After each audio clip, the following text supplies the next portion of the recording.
13ই September মঙ্গল কেবল রাশি পরিবর্তন করবে না, বরং 4টি রাশির ভাগ্য পরিবর্তন করবে।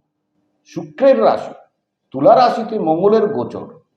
মঙ্গল যখন সদয় হয় তখন কয়েকটি রাশির উপরে মঙ্গলময় করেন। গ্রহদের সেনাপতি মঙ্গল গ্রহ। মঙ্গলের কৃপায় 4টি রাশির জীবনে সফলতা আসবে। সমাজে মান সম্মান প্রতিষ্ঠা বাড়বে।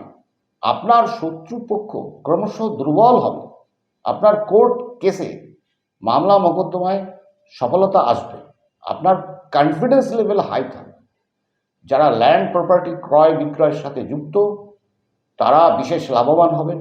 আপনার থেমে থাকা কাজগুলো সম্পন্ন হবে। ক্যারিয়ারে উন্নতি, প্রপার্টি ক্রয়ের সম্ভাবনা থাকবে। মঙ্গলের কৃপা কোন রাশির উপর থাকবে চলুন দেখি। সবার প্রথমে মেষ রাশি, দ্বিতীয় মিথুন রাশি, তৃতীয় সিংহ রাশি, চতুর্থ তুলা রাশি।